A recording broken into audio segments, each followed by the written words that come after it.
नमस्कार दोस्तों, आप सभी का स्वागत है हिंदुस्तान नॉलेज फेस्टिवल में। दोस्तों, अगर आपको ऐसी नॉलेजेबल वीडियोस देखनी होती है तो आप चैनल को सब्सक्राइब ज़रूर कर सकते हैं। अभी पूरी वीडियो देख लीजिएगा, उसके बाद सब्सक्राइब वगैरह करिएगा। अभी पहले वीडियो देखते हैं, अगर पसंद आए तो लाइक ज़रूर कर दीजिएगा। दरअसल इस वीडियो में हम ये बात करने वाले हैं कि किस तरीके से अडानी ने यहाँ पर सबको बीट करते हुए अभी वो इंडिया के तो नए किंग बन ही गए हैं और अब वो वर्ल्ड के नए किंग बनने वाले हैं। बहुत ही जल्दी ऐसा पॉसिबल है कि दुनिया का रिचेस्ट पर्सन इंडिया से हो।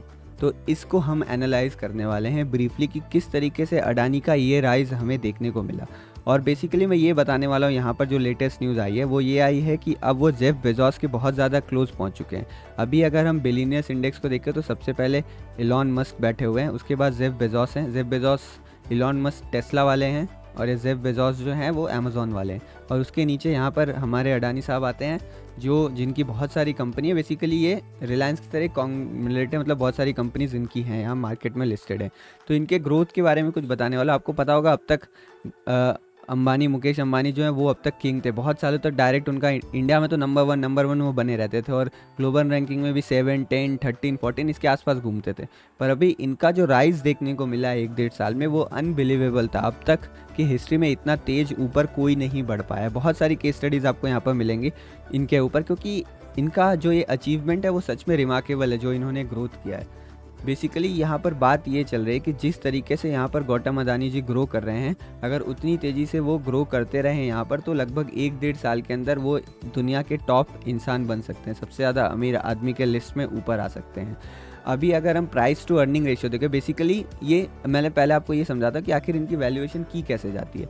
तो दरअसल ये जो भी बड़े बड़े हैं ये बिजनेसमैन और इनकी कुछ कंपनीज है, और इनकी कंपनी जो है वो पब्लिक मार्केट में लिस्टेड है। जैसे टेस्ला और अमेजोन दोनों पब्लिक मार्केट में लिस्टेड है, तो इनके शेयर के कुछ प्राइसेस चलते रहते हैं। अगर आपको शेयर मार्केट में पता है तो यहाँ पर इनके इक्विटी के जो प्राइसेस हैं और इसी इक्विटी को ये होल्ड करते हैं। मान लीजिए अगर कंपनी के 100% शेयर था, तो जैसे रिलायंस में अंबानी परिवार है तो अंबानी परिवार लगभग 49 to 51% रिलायंस का पूरा होल्ड करता है खुद। तो उसी तरीके से जो गौतम अडानी जी हैं वो भी अडानी कॉरपोरेशन के बहुत सारे ग्रुप्स हैं यहाँ पर। Adani transmission power, renewables, logistics and ports, Adani gas, बहुत सारे। तो इसमें इनकी होल्डिंग्स रहती है। जो सारी कंपनी के शेयर्स हैं इसमें गौतम अडानी होल्ड करते हैं।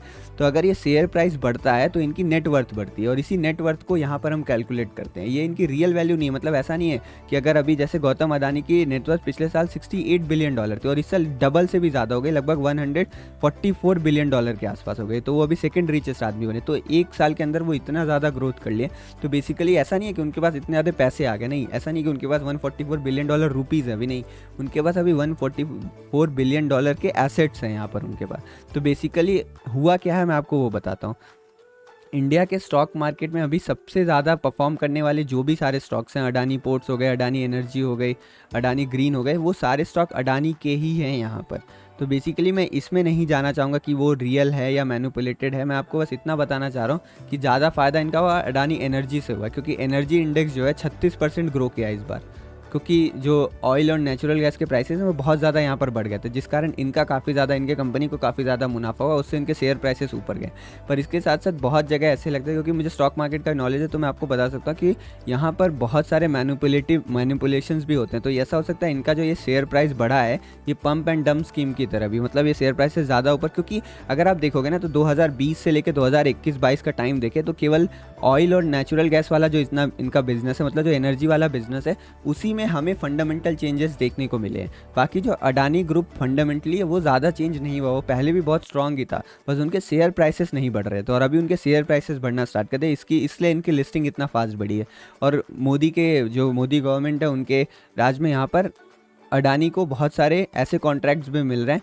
मतलब बेसिकली लोग ऐसा एलिगेशन कर रहे हैं कि यहाँ पर गवर्नमेंट बायस्ड है, अडानी अंबानी की तरफ गवर्नमेंट बायस्ड, और उनको कुछ ऐसे कॉन्ट्रैक्ट्स भी मिल रहे हैं जिसमें फेयर कंपटीशन नहीं हो रहा। जैसे अभी श्रीलंका की एक बिडिंग थी तो उसमें इंडिया ने डायरेक्टली अडानी को ही यहाँ पर रिप्रेजेंट कर दिया, मतलब गवर्नमेंट के हाथ में था वो कि इंडिया से किसको श्रीलंका में वो रिप्रेजेंट करना चाहेंगे। और इतना लगभग कन्फर्म ही था कि श्रीलंका उसी को सिलेक्ट करेगा जो इंडियन कंपनी रिप्रेजेंट होगी गवर्नमेंट द्वारा। तो यहाँ ने गवर्नमेंट ने अडानी को ही रिप्रेजेंट किया, अडानी की जो कंपनी है उसी को यहाँ पर अडानी पोर्ट्स को ही रिप्रेजेंट किया गया था।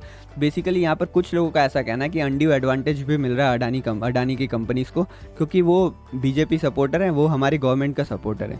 बेसिकली मैं इस सब चीज़ में बिलीव नहीं करता हूँ, ये तो आने वाला वक्त ही बताएगा। बस मैं इतना कहना चाह रहा हूँ कि ये एक वैल्यूएशन होती है जो स्टॉक मार्केट के बेसिस पे निकाली जाती है। तो जिस तेज़ी से उनके स्टॉक्स बढ़ रहे हैं, उस तेज़ी से अगर स्टॉक बढ़ते रहें तो वो एलॉन मस्क और यहाँ पर जेफ बेजोस दोनों को पीछे छोड़ने वाले हैं। यहाँ पर अगर हम बात करें जो प्राइस टू अर्निंग रेशियो है तो वो 100 है यहाँ पे एलॉन मस्क की कंपनी टेस्ला का, तो वहीं अंबानी की कंपनी रिलायंस का वो 28 के आसपास है। और जो अडानी की कंपनीज है बहुत सारी हैं, तो अगर हम एवरेज करें तो 100 के ऊपर आ रहा है वो।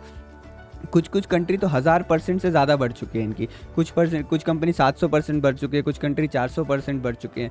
अगर मैं यहाँ पर आपको एग्जैक्ट डेटा बताऊँ यहाँ पर, हाँ यहाँ पर जैसे अडानी टोटल गैस है, इनकी एक कंपनी अडानी टोटल गैस जो नेचुरल प्राइसेस को ट्रैक करती है, और अडानी ग्रीन एनर्जी है। तो यहाँ पर ये टोटल गैस वाली जो कंपनी है और ग्रीन एनर्जी वाली कंपनी, ये दोनों लगभग 700% से भी ज़्यादा, 700 गुना से भी ज़्यादा बढ़ चुकी हैं। और वहीं पर अडानी ट्रांसमिशन एक कंपनी जो कम्युनिकेशंस हैंडल करती है, वो कंपनी 400 से ज़्यादा बढ़ चुकी है। तो उसी तरीके से जैसे यहाँ पर अडानी पोर्ट्स वाली कंपनी है वो बहुत ज़्यादा बढ़ चुकी है, तो ऐसे कुछ कंपनी हज़ार % भी बढ़ चुके हैं। तो बेसिकली ये स्टॉक मार्केट का गेम है जो हमें यहाँ पर देखने को मिल रहा है। तो ये इनका राइज तब तक चलते रहेगा जब तक इंडियन स्टॉक मार्केट ऊपर जाते रहता है।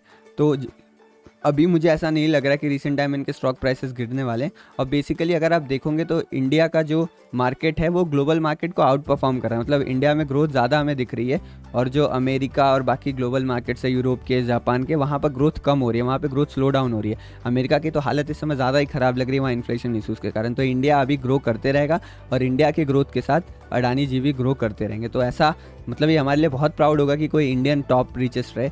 पर एक आप डिफरेंस देख रहे हो यहाँ पर इंडिया का क्या भला हो रहा है, वो भी मैं आपको बताना चाहता हूँ। एक अमेरिका देखोगे, इंडिया अगर आप लिस्ट देखोगे टॉप 10 में 2 इंडियन हैं, अंबानी भी हैं, अडानी भी हैं। तो ऐसी अमेरिका एक कंट्री है जिसके टॉप के लीडर्स हैं। तो अमेरिका में टॉप के बहुत सारे लीडर्स हैं, पर फ़र्क पता है क्या इसमें है, मतलब मैं आपको ये समझा रहा हूँ कि अमेरिका की टॉप कंपनीज आ रही हैं तो पूरे देश का विकास हो रहा है, पर इंडिया के जो ये टॉप जो लीडर्स आ गए, देश का विकास तो हो ही रहा है, पर ये टॉप में इसलिए आए हैं क्योंकि इनकी होल्डिंग बहुत ज़्यादा है कंपनी पर। आखिर बोले 51% रिलायंस इंडस्ट्रीज़ का केवल मुकेश अंबानी की फैमिली होल्ड करती है, तो इसीलिए ये टॉप पर आके बैठे हैं। वहीं तरह देखिए जो टाटा जो एक कॉरपोरेशन है वो अंबानी के कॉरपोरेशन रिलायंस से भी बड़ा है और अडानी के कॉरपोरेशन से भी बड़ा है। जो एक टाटा कॉरपोरेशन है पूरा, अगर उसके सारे ब्रांचेस हम देख ले, पर टाटा का जो रतन टाटा जी हैं उनके पास होल्डिंग इसकी बहुत कम है, इसीलिए वो टॉप लिस्ट में हमें नहीं देखने को मिलते हैं। पर तो इसमें हमें ये देखना होगा कि मतलब एक गोल हमारा ये होना चाहिए कि हम एक बड़ी कंपनीज बनाएं। टॉप लिस्ट में आना एक अल्टीमेट गोल नहीं होता। अगर अडानी टॉप लिस्ट में आ भी जाते हैं वो एक प्राउड की बात रहेगा, पर वो इकोनॉमी को एज सच यूजफुल नहीं रहेगा। अगर एक हम बड़ी कंपनी बना दे जो गूगल को बीट कर ले, कंपनी वैल्यूएशन में जो गूगल को बीट कर दे, तो वहाँ पर हमारे लिए ज़्यादा है। यहाँ पर हम कंपनी वैल्यूएशन में नहीं बीट कर पा रहे हैं, हम यहाँ पर इंडिविजुअल वैल्यूएशन में बीट कर रहे हैं क्योंकि हमारे पास उनकी होल्डिंग ज़्यादा है। तो आई होप मैंने ये अपना पॉइंट क्लियर कर दिया होगा यहाँ पर जो मैं कहना चाह रहा हूँ। अगर आपको कुछ सजेशंस देना हो, कुछ बातें गलत हो तो आप नीचे कमेंट बॉक्स में बता सकते हैं। चलिए मिलते हैं नेक्स्ट वीडियो में। जय हिंद।